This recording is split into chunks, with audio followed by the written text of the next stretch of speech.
ఒక ఊళ్ళో దేవని ఒక అతను ఉన్నాడు. అతనేదో చిన్న ఉద్యోగం చేసుకుంటున్నాడు. ఆర్థికంగా ఎటువంటి సమస్యలు లేవు.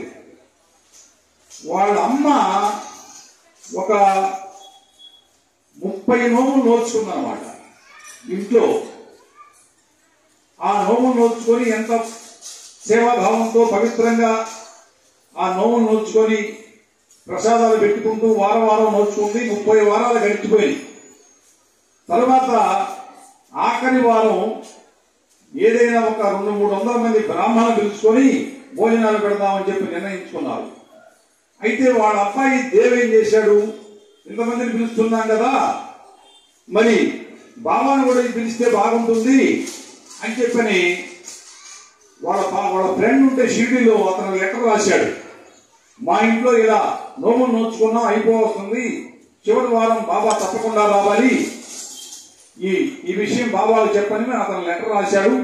ఇతను పోయి బాబాకు చెప్పాడు, బాబా పలానా దేవు ఇలా నోములు నోచుకున్నాడంట, వాళ్ళ అమ్మ 30 వారాలు చేసింది, ఆఖరి వారం మిమ్మల్ని తప్పకుండా రమ్మని చెప్పని చెప్తే, నేను తప్పకుండా పోతాను, అందులో సందేహమే లేదు, నా భక్తులు పిలిచినప్పుడు నేను పోకుండా ఉంటానా, ఎన్ని పనులున్నా ఎటువంటి సమస్యలున్నా వెళ్తాను తప్పకుండా, అందులో సందేహమే లేదు, నేను మాటిస్తున్నాను, వాళ్ళ ఇంటికి తప్పకుండా వస్తానని చెప్పని లెటర్ రాయమన్నాడు. బడి అతను లెటర్ రాశాడు. వాళ్ళ ఫ్రెండ్ దేవుడు చేరింది, దేవుడు చదువుకొని ఎంత ఆనందపడిపోయాడు, బాబా మనకు వస్తూ మా ఇంటికి వస్తున్నాడు అని చెప్పి అందరూ కూడా చెప్పుకున్నాడు.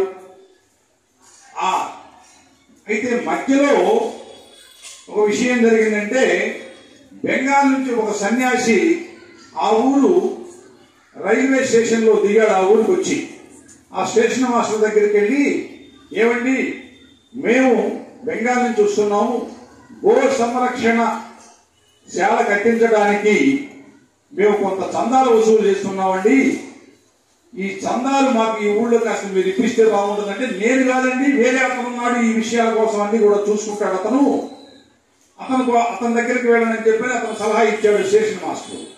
అతని దగ్గరికి పోదాం అనుకుంటే అంతలోకి దేవే అక్కడికి వచ్చాడు. అప్పుడు ఇతనేనంటే దేవుడిని పరిచయం చేశాడు మాస్టరు. అప్పుడు దేవుడికి నమస్కరించి, ఇదండి విషయం, మేము ఇలా గో సంరక్షణ గోశాల గడుపుతున్నాము కాబట్టి చందాల కోసం వచ్చే ఏదైనా మీరు ఏదైనా ఇప్పిస్తారా ఈ ఊళ్ళో అంటే, అయ్యా ఈ ఊళ్ళో అంతకు ముందు నుంచే 4-3 నెలల నుంచి ఇంకొక పని మీద చందాలు వసూలు చేస్తున్నారు, కాబట్టి ఇప్పుడు కాదు ఒక 3-4 నెలలు ఆగిరమ్మని చెప్పని దేవుడు సలహా ఇస్తే అలాగని చెప్పని ఆ సన్యాసి వెళ్ళిపోయాడు. ఆ సాధు వెళ్ళిపోయాడు.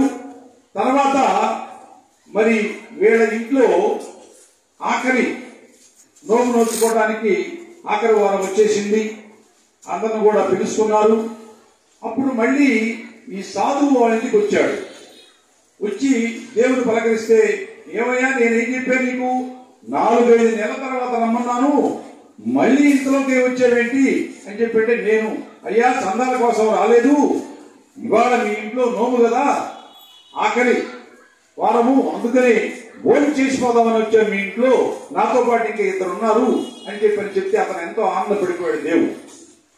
సరే వాళ్ళు ఎక్కడున్నారో చెప్పండి, నేను వాళ్ళని పోయి తీసుకొని వస్తానంటే, మీరు మీకు ఏం ఇబ్బంది లేదు, నేను తీసుకుని వస్తాను వాళ్ళందరినీ, మీ పని మీరు గానించుకోమన్నాడు.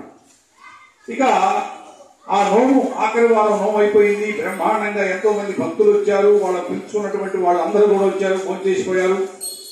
ఈ సాధువులు కూడా ముక్కులు కూడా వచ్చి భోజనం చేసిపోయారు.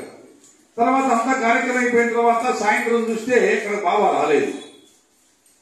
అయితే ఇతను అనుకున్నాడు, సరే బాబా వాస్తవంగా వస్తానన్నాడే గాని ఆయన 2-3 కిలోమీటర్లు పైన అసలు ఎక్కడికి వెళ్ళేవాడు కాదు. ఆయన దగ్గర కూడా పోయి మళ్ళీ సాయంత్రానికి ఇంటికి చేరుకునేవాడు షిరిడి. ఈసారి ఇంత దూరం వస్తాడని చెప్పంటే నేను ఎంతో ఆనందపడిపోయాను. ఒకవేళ ఆయన రాకపోయినా ఎవరినైనా పంపించినా బాగుండేదని చెప్పని మనసులో అనుకుని మళ్ళీ లెటర్ రాశాడు అతనికి. ఏమని, బాబా రాలేదు, ఎంతో నేను బాధపడ్డాను అని చెప్పని లెటర్ రాస్తే అది బాబా తీసుకెళ్ళి చూపించాడు వాళ్ళ ఫ్రెండ్. బాబా ఇక్కడ మీరు వెళ్ళలేదని చెప్పారంటే, అతనే మనిషి అయ్యా, అంత మాత్రం గ్రహించలేకపోయాడు. నేను నా శిష్యులు 2 సాధు రూపాల్లో వాళ్ళ ఇంటికి వెళ్ళాం కదా, చక్కగా భోజనం చేశాము, వచ్చాము, అది కూడా అతను గమనించలేదు, అమాయకంగా ఉండిపోయాడు. అదేనా అతను గమనించేది? మేము ఎంత తృప్తిగా వాళ్ళ ఇంట్లో ఫోన్ చేసాము, దీవులు తెచ్చాము దేవుని కుటుంబాన్ని, వాళ్ళ తల్లిని. కాబట్టి ఇటువంటి వాడు మమ్మల్ని ఎందుకు పిలవాలి ముందు? అసలు అంత మాత్రం గమనించలేడా అని చెప్పని బాబా కొంచెం కోపంతో మళ్ళీ లెటర్ రాయమన్నాడు. ఈ విధంగా మేము వచ్చామని చెప్పని. అప్పుడు అతను లెటర్ రాశాడు. ఇట్లా బాబా కోపపడ్డాడు మీ మీద అని చెప్పండి. అతను చాలా ఆశ్చర్యపోయాడు, ఆనందపోయాడు. బాబా పటానికి నమస్కారం చేసుకొని, క్షమించు బాబా, నేను గుర్తుపట్టలేకపోయాను అని చెప్పని వాళ్ళు ఎంతో ఆనందంలో మునిగిపోయారు తల్లి కుమారుడు. కాబట్టి సాయినాథుడు ఎక్కడికి